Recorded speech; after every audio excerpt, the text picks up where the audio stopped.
All right, now we're live for Okay. episode 10 of Put a Stamp on It podcast. Feels like we've been gone for a while, Yeah, it has. but we're back. Lots happened. So thank you very much for tuning in.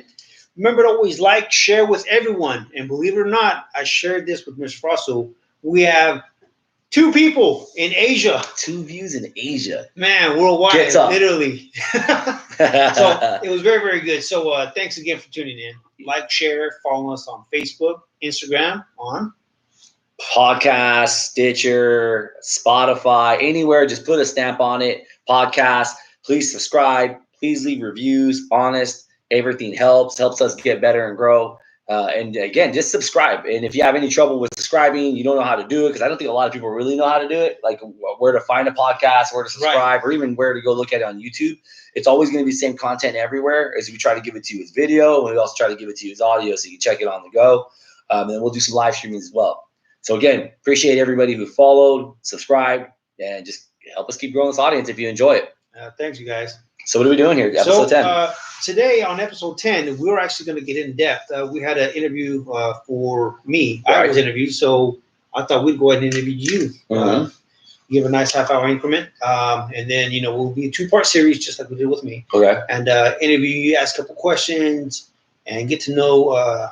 Take a swim in Lake Gary Frosso for about a good hour. So do we need to pull up the couch and I need to lay down, or? No. You're not gonna, I'm not a certified therapist, but hey, Google says I can get a license with a crayon and a piece of paper, so I'm good. Fair enough. So for those of you that don't know and just tuning in for the very first time, welcome. But this is Gary Frosso. Now, by day we do we sell real estate by day, and so we deal with that. And then by night, in the evening, sometimes we pick each other's brains, have random conversations. But this gentleman has definitely influenced myself and helped me further my career in real estate. Only in good ways. Right. But also not only that, but he's been a very, I would say, a pillar of the fundamental growth as far as mentally. He's definitely someone that challenged me to think bigger. And I can honestly say I wouldn't have pushed myself if it wasn't for you, man. So thank you very much for I appreciate that. Okay. 100%. Now, how was your childhood growing up? What are some of the main influences that you've had that have I guess I don't want to say held you back, but actually inspired you to do different things? Because I'm pretty sure you didn't start off just knowing, hey, I want to be a doctor, and that was it, right? Yeah, if I'd known I wanted to be a doctor, I definitely failed at that. Well, that's a good question. So what were kind of some of the things growing up that may have influenced Some influences.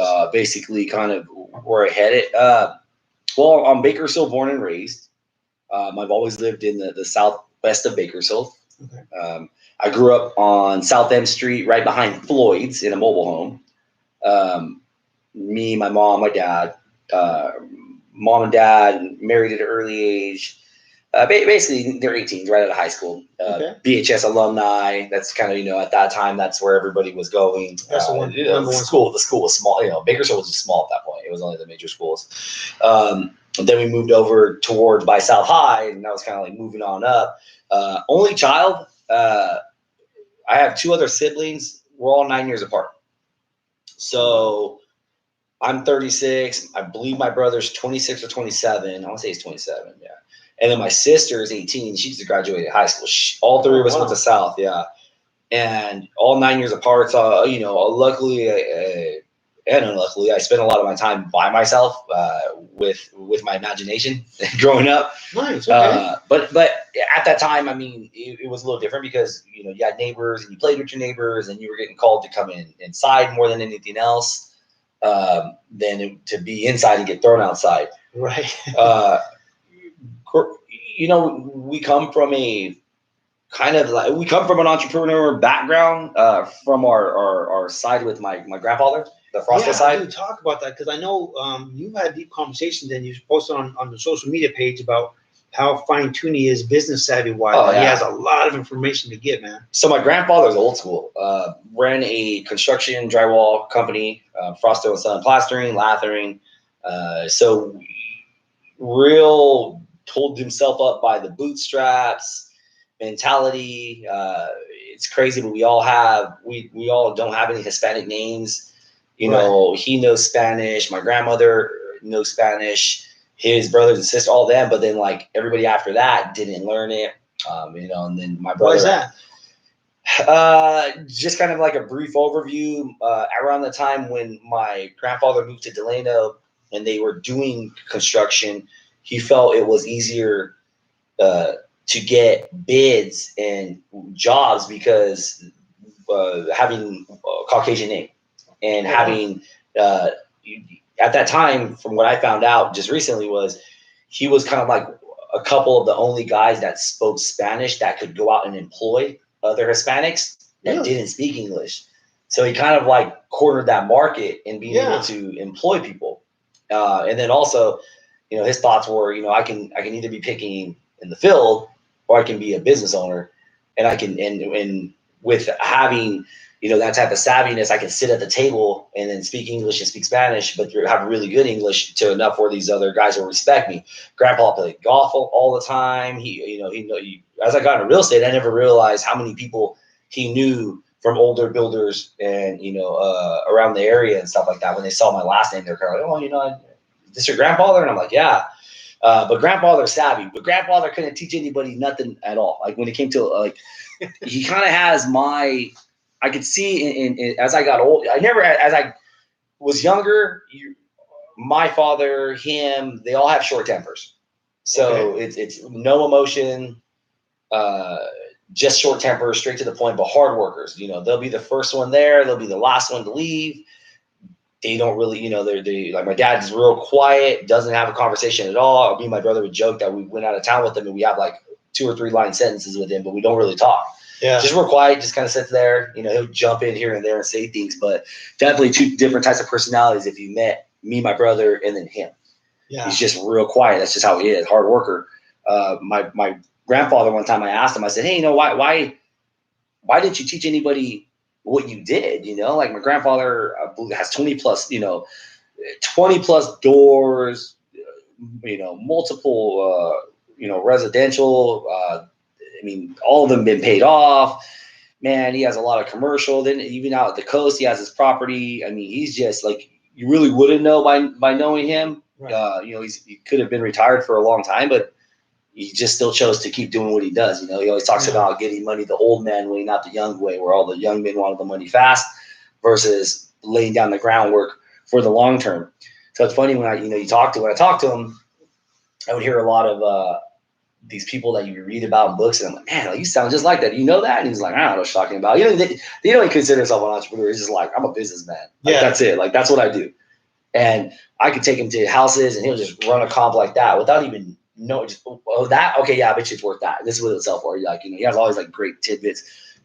Always talks about sweat equity when he came to flipping properties, doing all the work, restaurants, stuff like that. They bought him, flipped him, stuff. He got into a hotel. Sold the hotel. I mean, he's just kind of had his hand in a lot of stuff, you know, as you talk to him. I want to get a hold of the audio that my brother recorded of him, where he went really deep about a lot of different things. So even granted with that, it wasn't like I learned anything from it though. I mean, other than you know that they have a business and you see them all go to work for the business, you think, okay, well, that's great. I want to own a business in some sense when I get older. But kind of overall, what your question was, you know, what did I kind of learn as younger? I always look back and I think to myself, like, what really stood out? And a couple things. I mean, my mom was a hard worker. Because my dad worked so much, my mom was always there for us emotionally and educational when it came to everything. Like, teach us how to ride a bike, teach us how to play baseball. Anything, to draw. Like, she was, you know, my other side of the family is really good with art, and even my dad's side. But everybody's really good with art, drawing, stuff like that, and being real creative and putting things together, making projects, all this kind of stuff. So I kind of got that creativity side from my mom and her side of the family, but then that drive of like showing up, being, you know, first and then being last would have come from my dad. But then also pull from my grandfather and him was like kind of like an emotional side to that business, where it's like you just kind of shut the switch off, and it's had its effects of good, and then it's also had its bad as I've gotten older and progressed. But kind of being an only child, a couple things I realized was like when you're an only child, you kind of can talk your parent into getting you whatever you want, which works good and bad because then you're spoiled. You know, like, oh, you know, if I want to get this, I know I have to act a certain way, or I can manipulate somebody by saying this, and I can get what I want. Really? Okay. So what was a couple things that you did you like? I had everything I wanted. Whatever toy it was, Ninja Turtles, all the play sets, Ghostbusters. I mean, if we were there, I could get it. I could get my mom to get it for me. So how was it once your brother Andrew came into the picture? Were you kind of like no, or did they kind of like bridge the gap? Because 9 years, it's a big difference, man. Mm-hmm. By the time you probably we're two totally different people, you know, at that time. Right. He's now different, and then my brother was a little more quieter. Like my other siblings are more quieter than I am. Right. Very creative, but real quiet. Like my brother's a little less quiet. He says he's learned off of me, and then my sister's even way more quiet than all of us. She probably fits my dad's personality more than anything else. Okay. But you know, my parents are still married. They've been married for 36 years. You know, I also saw what it looks like to go through ups and downs, financially, hardship, you know, just in stresses of a relationship. And, you know, one thing I always saw from them was that they never just gave up, and they stuck it in there, and they hung in there no matter what. And they're still married to this day. It may not be a perfect relationship, but I mean, I think it fits for what was perfect for our dynamic and when it comes to family. Right. So then, you know, in my younger years from there, moved to a different school. I ended up running into a lot of my friends that I would continue to grow with all the way through high school. So I got lucky enough that a lot of the friends that I met, I continued to progress with. I mean, shoot, even one of the friends to this day, I mean, we were just over at his, he lives in LA. He was back, my buddy Roy. Shoot, I mean, I met my wife in elementary, you know, so all of us, it just kind of grew. Yeah. Like, as not that family kinship was always something strong that we stuck to. And that was always something that I wanted to make sure I could establish as I got older. Yeah. In school, played basketball, you know, like here and there. I mean, I played, you know, through elementary, then a little bit to junior high, but then I kind of dropped out of it as I kind of wanted to seek more of like being a part of the scene. Okay. Popularity. Okay. Oh yeah. So that was a trade-off for you? Absolutely. Yeah. Okay. I wanted to hang with the crowd that was doing it or doing something, or okay, that's who they're with, you know, like I wanted to be in those crowds, in those circles. Right. So it was kind of like trying to play that alpha male role, or in a sense, always trying to be entertaining and funny. Okay. To just have a place to fit in consistently. So it was almost always like putting on a show. Right. You know what I mean? Okay. So to always fit in, to get accepted. Okay. So then with having to do that, do you still feel the need to do that now? Or is it just more organic? You kind of open up and just like, hey, this is who I am. I think as I got older, when I got into sales, it made an easy transition because I knew that when I showed up, I mean, I had to show up to that location or transaction, and I'm putting on like it's basically it's game time. Mask is on. You know, let's be fluid in the transaction and be able to adjust to anything. So that definitely helped out. You know, but then there was also, you know, like I said, you know, growing up as an only child, you kind of knew how to manipulate your situation to get what you wanted. It's kind of also the same thing when you grow up. You know, that kind of works into like, well, I can kind of have a conversation with somebody and I can kind of maybe get what I want. Yeah. Outside of just sales. Now in regular life, you know what Right. I mean? You can kind of put things against that person and just kind of persuade and go the way you want. Right. But like you said, you know, like did it seem like an easy transition? I think to that part it did, but then to the part as I've gotten into my mid 30s, I think it's you get so far from who you think you may be that you never knew who you were. So that, I think that's more of the harder transitional part, and then you start feeling like you have to, like this business that we're in, you know, it's so like goal oriented, you know, big weight on your shoulders that if you don't live up to that, you almost feel like you're not going to get accepted in the sense. And it's not even trying to get accepted by anybody. Maybe it's just yourself. Yeah. If I don't go in and make the contacts, if I don't open up these escrows, if I don't become something better than what I'm doing now, you know, am I failing? You know, a lot of times it's just you're not accepting yourself, and that's not letting you be comfortable in that given moment. You know what I mean? Does that make sense? Yeah, it does, man. And you know what? And when you say that, I think of like, I've known you for about 3+ years, right? And I've seen your progression grow from, you know, just meeting you. Obviously, you were the loudest one in the room. Right. Like, okay, yeah, that guy knows what's up, right? So I was drawn to that. But when you work as hard as you do, man, and there comes a certain point where you just like, and we had this conversation before, where you just like, you know what? I need to try something new because you can't do the same thing over and over and over. So for someone that's stuck and feel like, well, I have to do it this way. This is the only way. This is going to work. What would you tell that individual that, from your experiences, is it good to keep doing the same thing over and over, to beat yourself up over it? Okay. No, I mean, like they said, I mean, you know, doing the same thing over and over and getting the same results is insanity. You know what I mean? Like you're spinning your wheels.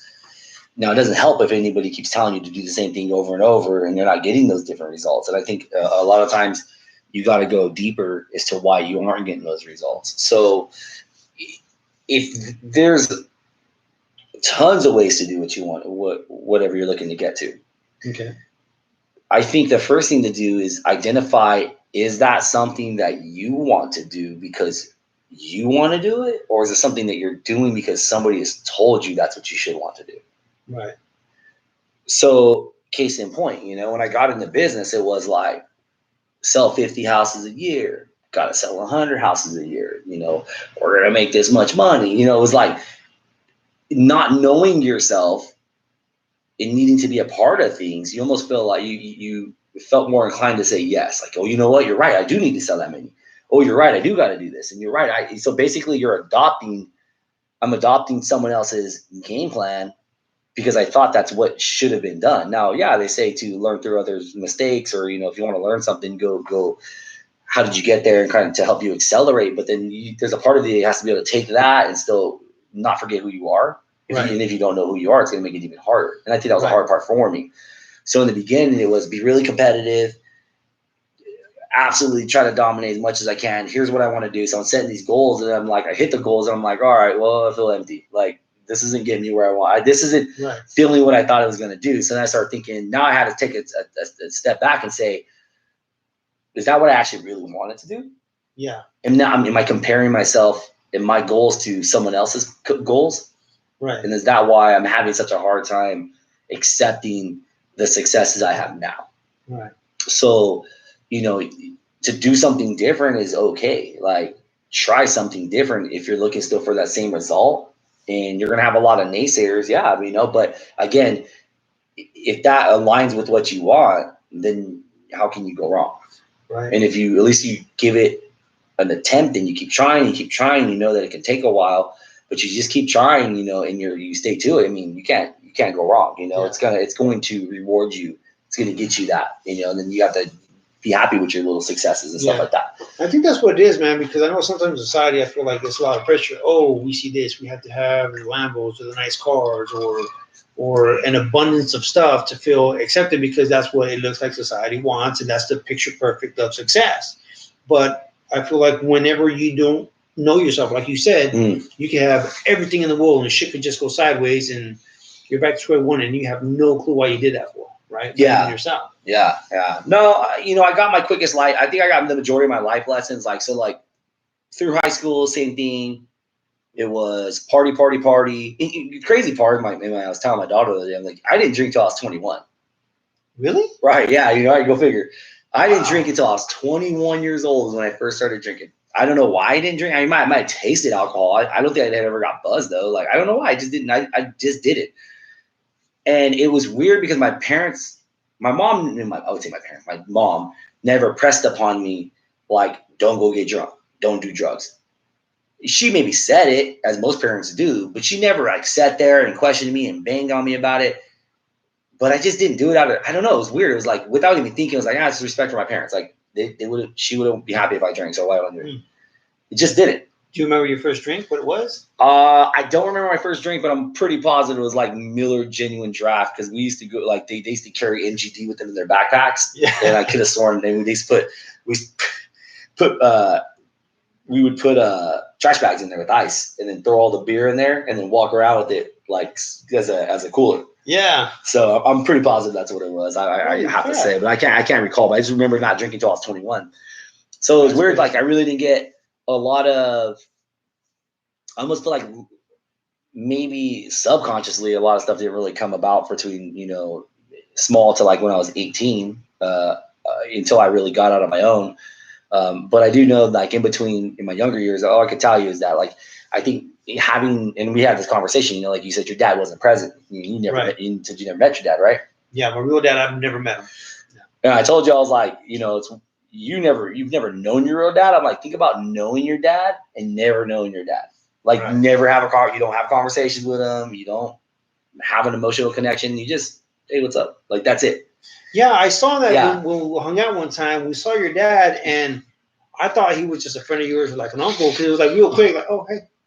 All right, and that was it. I'm, oh, who's that? Oh, that's my dad. Yeah, that was it. And that was crazy because to me, I'm thinking, hey, Dad, what's up? I was going to hug and a kiss and, being affectionate and just acknowledging, hey, Dad, having that conversation. But it was different, if that's what works for you guys, and that's great. I'm not judging because I never had a dad, but I just thought it was different from what I expected. It's not how I function with my son. So that's helped me be closer to my children. Okay. To say that, no matter what, I'm always going to be there. I'm going to show up. I'm going to show affection to him.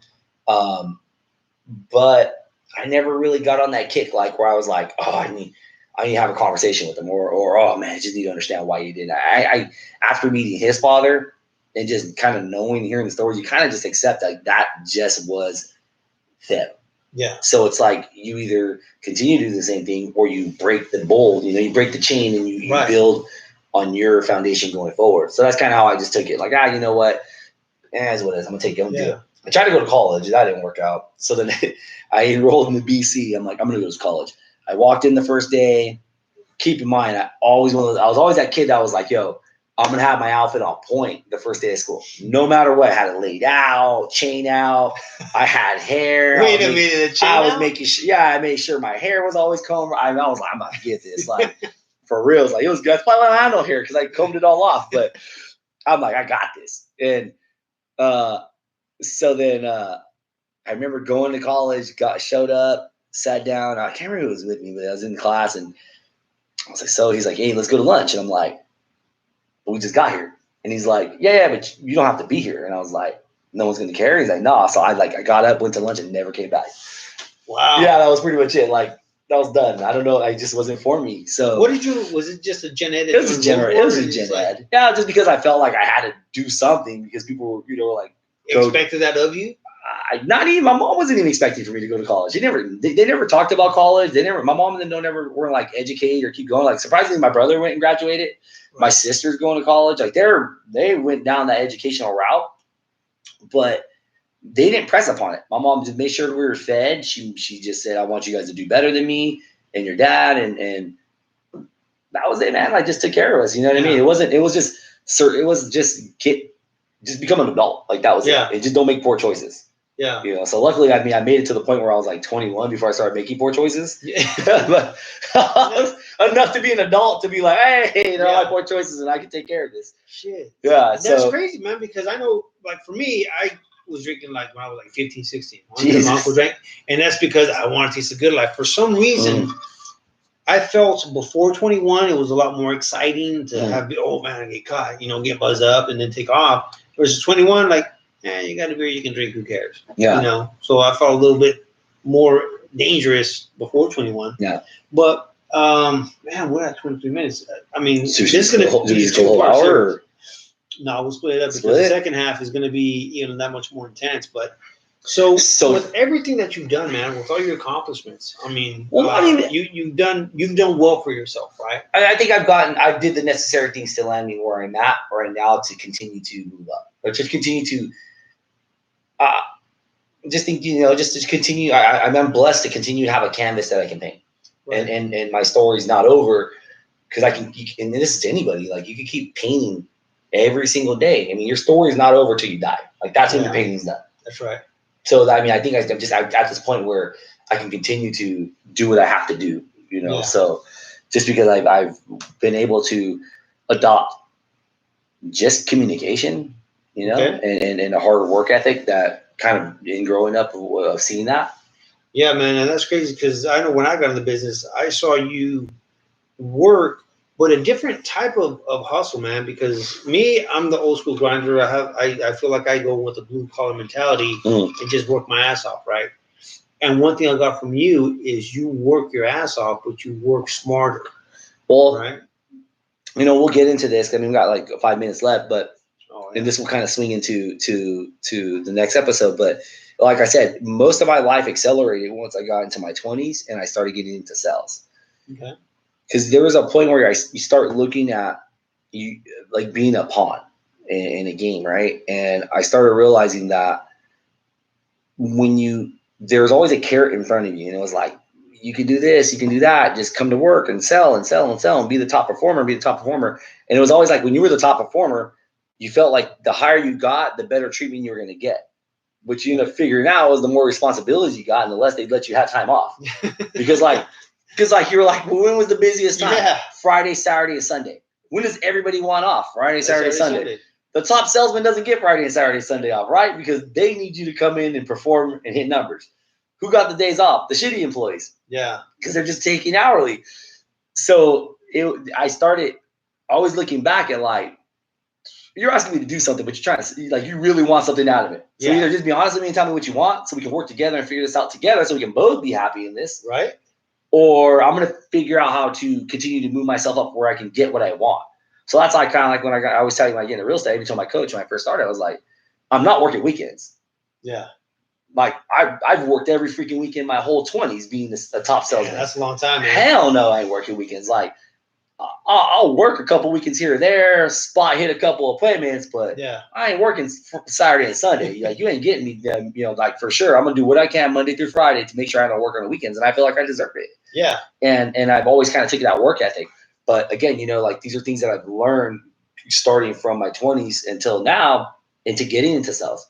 Right. And, as I said, I'm going to get into sales, that competition, making what I felt was like a lot of money really fast and then spending it poorly and then making a lot of bad decisions. And then it's all over the place, to what I can kind of put out there, but I'll do my best and we'll get into it in episode 2, man. But you know what? If you guys like this episode, just hold up. We've got the second part coming to you soon. So this is, I'm telling you, we are just barely scratching the surface of this man, Mr. Gary Frosso. 3. We're going to go 84. Potentially. 5. Am I potentially? 3 Golden State. 3. Okay, hold on. I don't know. Golden State, 3 We'll see. 3 But thank you folks much for tuning in. And again, follow us on Instagram, Facebook, subscribe to YouTube, like and share with everyone. If we can get it worldwide, like I said, we got 2 people in Asia that listen to the podcast. So just share. Thank you so much. We love you guys. And stay tuned for the next podcast, okay? All right. All right, folks. Boom.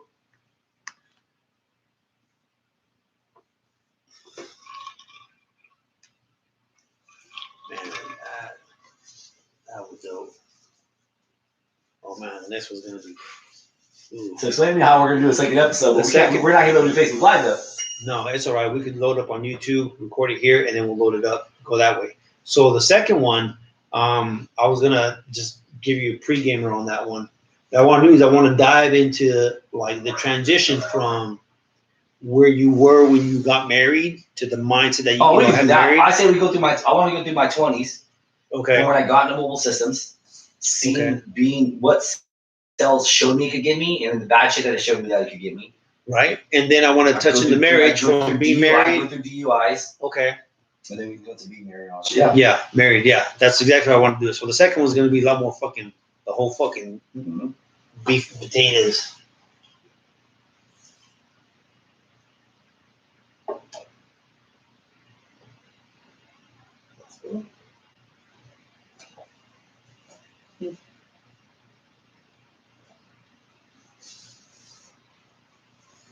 That's crazy, man.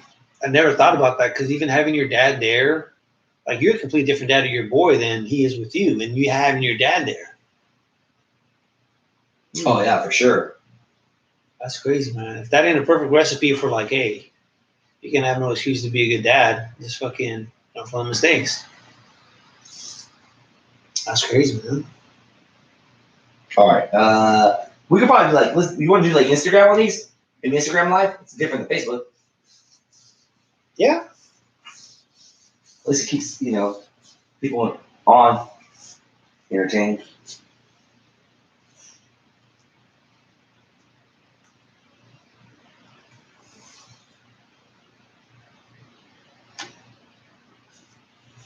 So I'll try to, when we do it, I'll try to move fast and jump through things quick.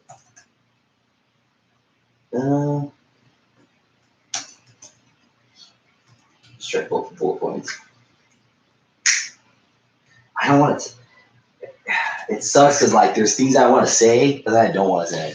I have to attribute a lot of my growth to Steph. Like, and it's not because she's my wife, but it really is. A lot of it is because of her. That's what I want to get into, man. That's why I want to talk more of the marriage part and see. Well, let me build up how mobile, let me build up how Mobile Systems made me a monster, or how it made me nasty. Yeah. Yeah. And then I can get into like that kind of, See, in good